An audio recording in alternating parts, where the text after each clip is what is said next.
Alright, Shalom. I want to give all praises to Yahweh, Ba'asham Yahushai, Ba'asham Rakakwadash, Barakatam, to all the elect, Akim, and double honors to the apostles of Great Millstone, as rule well, alright, and peace and blessings to the elect.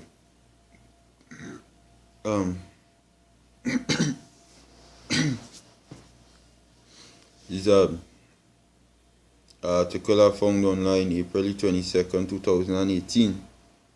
Alright. It says frustrated at visa hold-up, Russians give up on American vacations. Now, that I will read and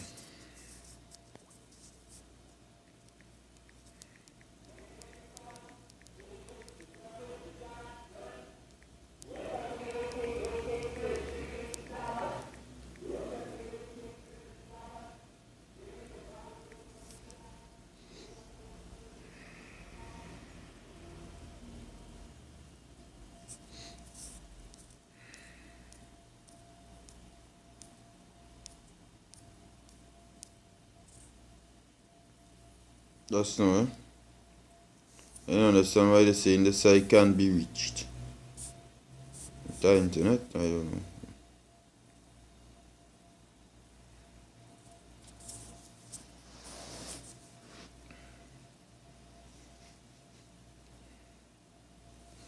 Anyhow, I'll read the post, alright? And you'll go on from there. Alright, so it says frustrated at visa hold-up, Russians give up on American vacations. It says Moscow, Russians wanting a glimpse of the American dream now have to wait or not go at all. Escalating tensions between Moscow and Washington are putting a damper on Russians' vacation plans, catching ordinary people in a diplomatic crossfire that has a distinct Cold War overtones. A year ago, obtaining a US tourist visa could take less than a week. Now it comes within an 8-month delay. I am waiting for a miracle to happen. Alright. It says maybe tomorrow Russia and United States will decide they are friends, which it ain't going to happen. It reached the point where the prophecies, these were the Most High intervened. Although the Most High was always in it, now it reached the point where the prime part of the movie, alright, where Yahweh Yahushai putting his hands deep inside it and separating them, making them get bitter toward each other, because all of this we're seeing here is result of escalating is tensions between the two countries. This is why I look up, alright, this is why I looked up me know what's going on with the internet here. Satan playing Satan. Let's know, eh? Pausing it for a while. Hold on. Right. Yeah.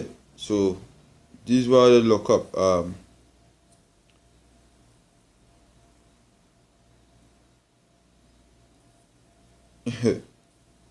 Right. The US national team eliminated. Look at here. Which, you don't understand, all these games that they have is rigged. You know? These sports games, all of that, it's fucking rigged. But what's going on in 2018, which is now, Trinidad and Tobago kicked out the US national team. Alright? From going into the World Cup. But that not so. Ultimately, that World Cup is being held, alright, in Russia.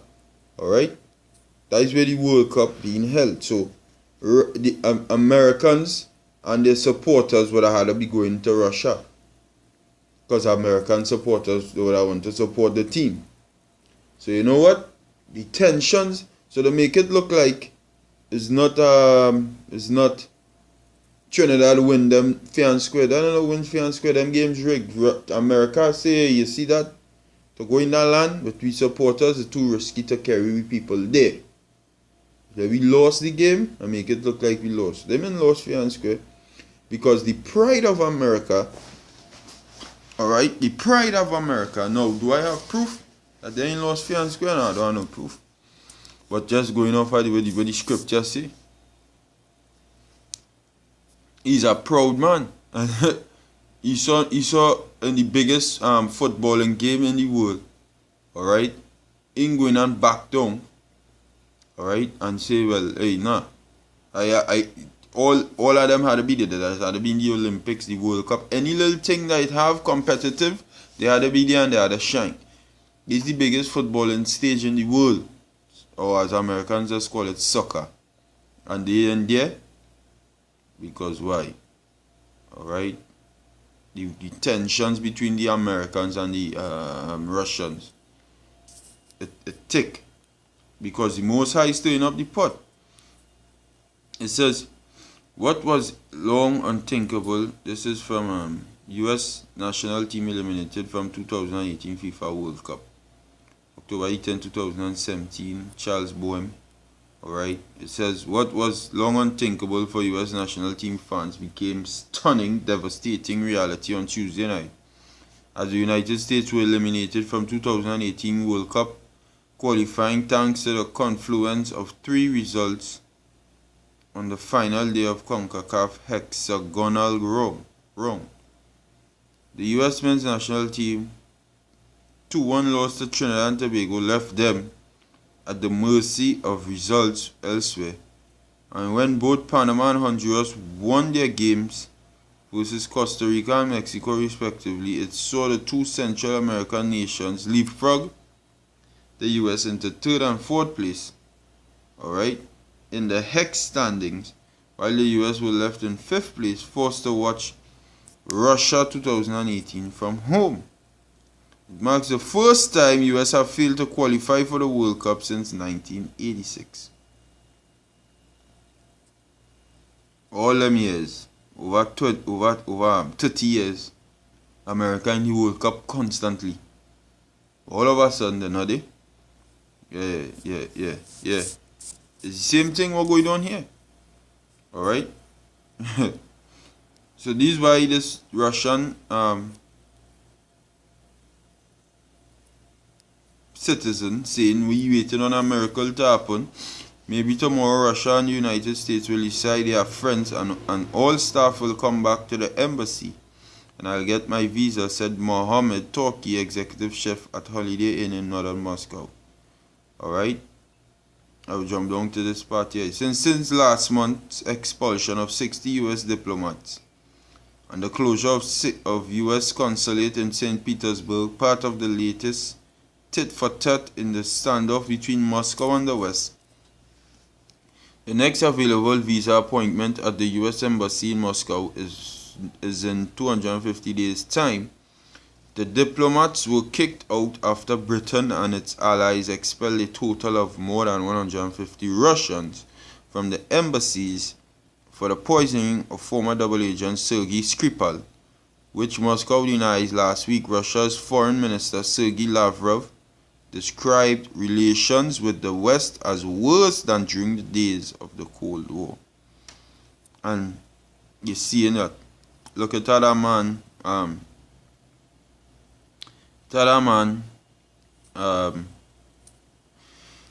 From Britain, alright, a Jake, alright, he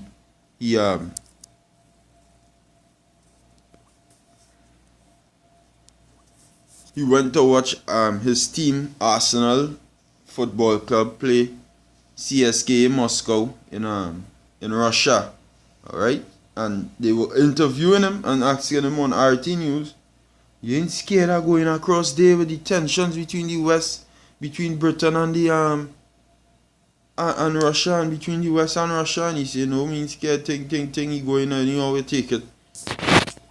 Yeah, because things getting hot, alright? Things are getting hot. It escalated. Even the Russian foreign minister, what you know say? He said things worse than the Cold War days, boy. He said things worse than the Cold War days. Alright? And the thing is, all of them days, Edomites. All of them just, again, it's a precept I look at right, Isaiah. All of them are Edomite. Alright? That's all of them is. All of them is Edomites. They have a shy say, a kingdom divided against itself shall not stand. These are Isaiah 13 verse 17. It says, behold, this is what the Most High saying, I will stir up the Medes against them, which shall not regard silver, and as for gold, they shall not delight in it. And the Medes representing these Russians. Alright? Because the landmass, alright, which Russia dwelling on, the sons of Japhet, alright, occupied that area. Alright, they occupied that area, that landmass, but then these Edomites came in and took it over. Alright, so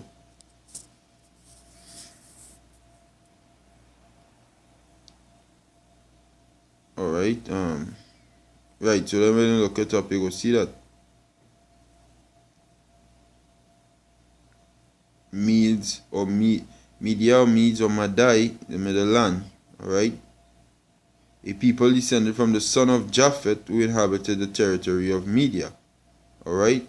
But no, alright, they're talking about these Russians, alright, who living in that area where the sons of Japhet was.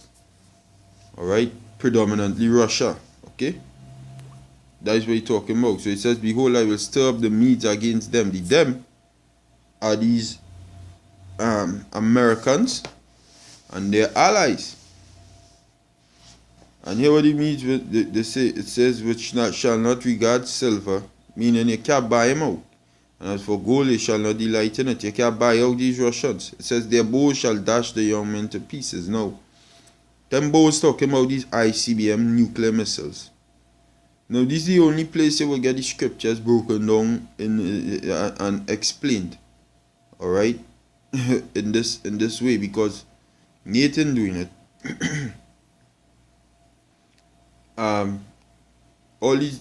Many of these other different Israelite groups, they ain't doing it. Them will give you a surface. They are surface Israelites, they scratch surfaces.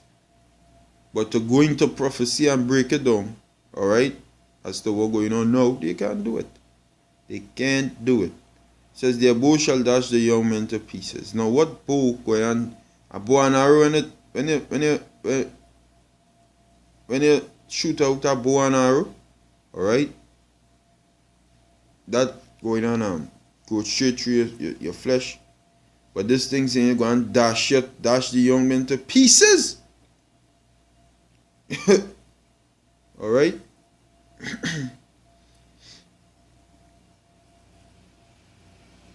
These different guns what they have. These different weapons of war that they have. Alright? Ultimately leading up to the nukes. Okay? These different guns. They have a lot of different guns. A bow and arrow just bore through your flesh. But these different guns will dice you up. Alright? And they shall have no pity on the fruit of the womb, their eyes shall not spare children. That is World War III, ultimately, when it reaches that. And Babylon, the glory of kingdoms, the beauty of the Chaldees, this excellency, shall be as when God overthrew Sodom and Gomorrah. And how the Most High overthrew Sodom and Gomorrah? He burned it up. He burned up Sodom and Gomorrah. Right, I will continue to read, right? It says, and Babylon, the glory of kingdoms, the beauty of the Chaldees' excellency, shall be as when the Most High overthrew Sodom and Gomorrah. Alright? Now, how did the Lord overthrow Sodom and Gomorrah? With fire. Yeah, that is a fact. I mean, that is a fact. Yeah, we get that. We could get that. So show you that this Babylon is talking about America. The place that is spiritually called Sodom and Egypt. It says, I'm going to jump down to here.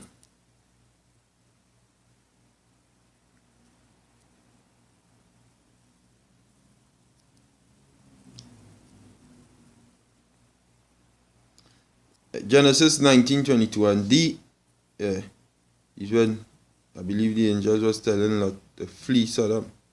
Behold, now, I read from 20. Behold, now the city is near to thee. Flee, and it is a little one. Oh, let me escape thither.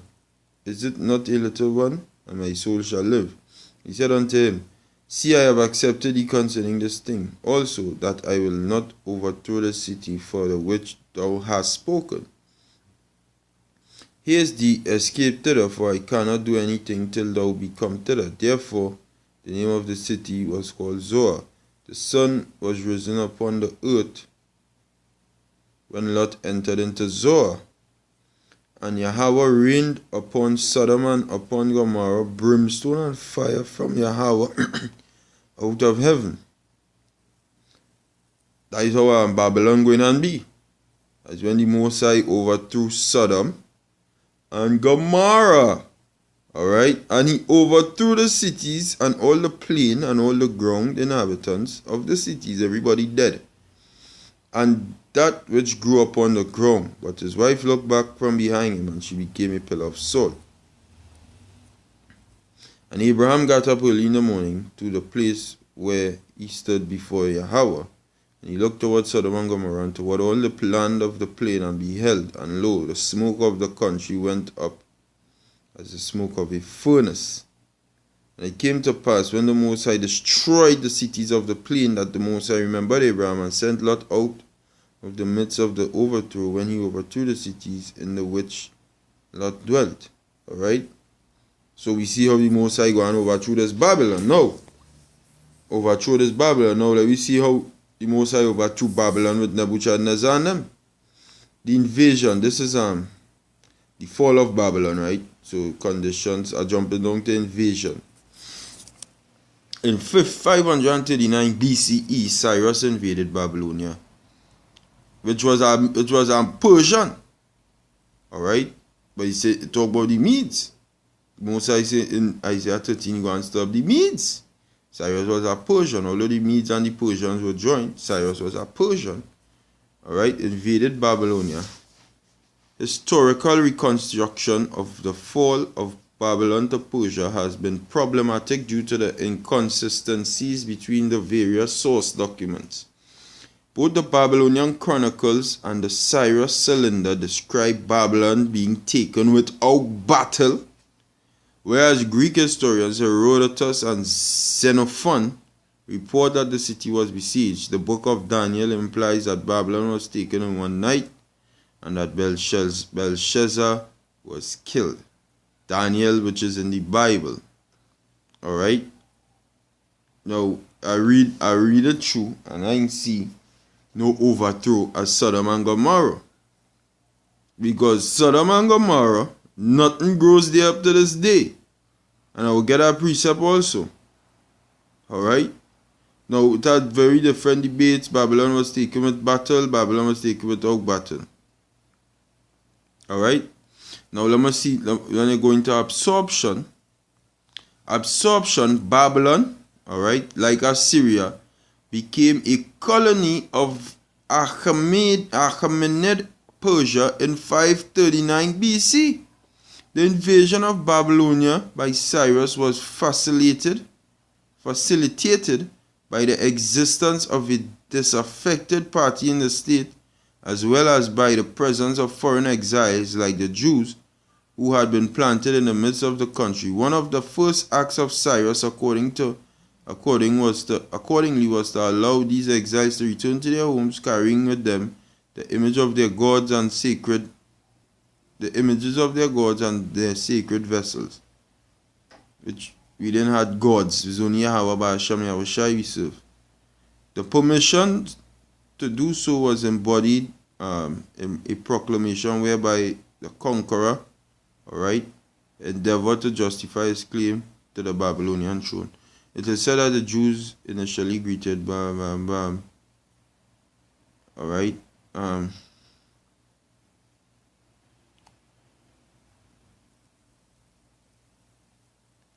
right, let me see, among Babylonians, feelings was still strong that none had a right to rule over Western Asia until he had been consecrated to the office by Bel, his priests. Well, I mean, you can read it out for yourself. Read the rest. But I just wanted to get a point to show. It says Babylon, like Assyria, became a colony of the Achaemenid Empire, Achaemenid in Persia in 539 BC. So when they took over Babylon, alright, they made it a colony. When the Most High overthrew Sodom and Gomorrah, it was completely destroyed. So this Babylon that going to be destroyed, like Sodom and Gomorrah, is another Babylon entirely. Yeah, that's the only conclusion. Is the next Babylon you're talking about. That Babylon is America. Alright? And them Medes are the Russians, alright, who coming to overthrow, alright, Babylon, which is the United States of America.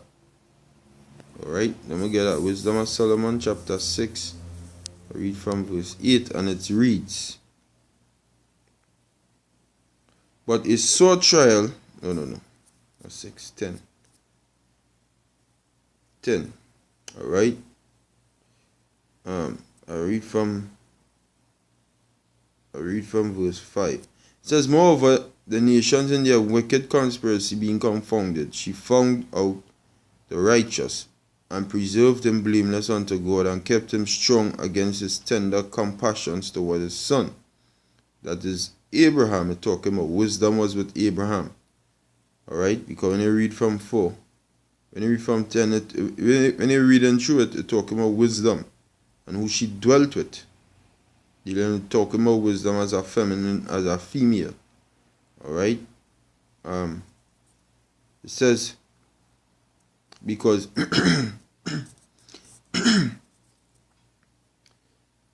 Abraham was tender toward his son. Alright? When the ungodly perished, she delivered the righteous man who fled from the fire which fell down upon the 5 cities. Going back to Sodom and Gomorrah, that is Lot. Alright? Talking about Lot. Talking about Lot there. Of whose wickedness even to this day, the wasteland that smoketh is a testimony, bearing fruit that never come to ripeness, and a stand salt is a monument of an unbelieving soul. That's Sodom and Gomorrah. Even to this day, nothing can grow there.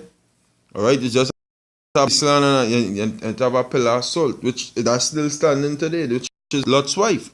To this very day, that pillar of salt is still standing. So that is how Babylon going to be overthrown. Alright?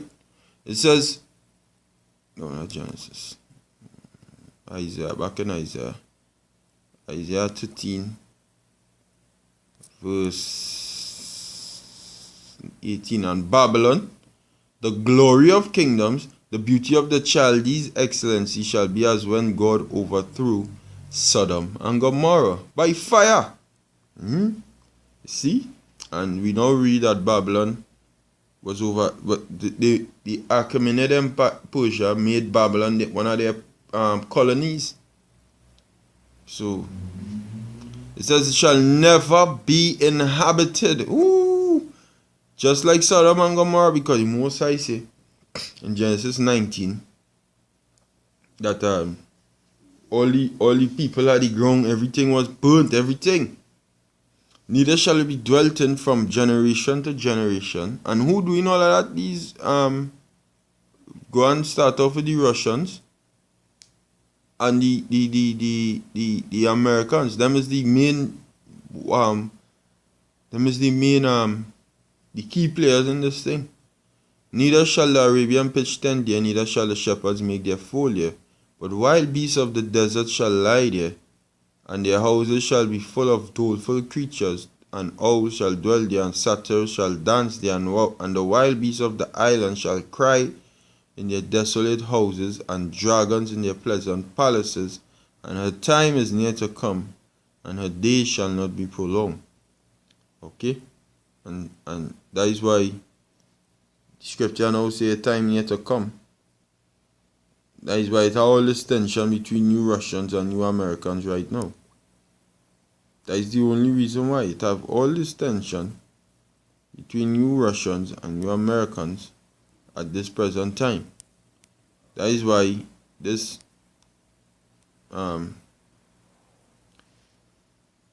this guy, alright, what is his name? Sergey Lavrov, alright?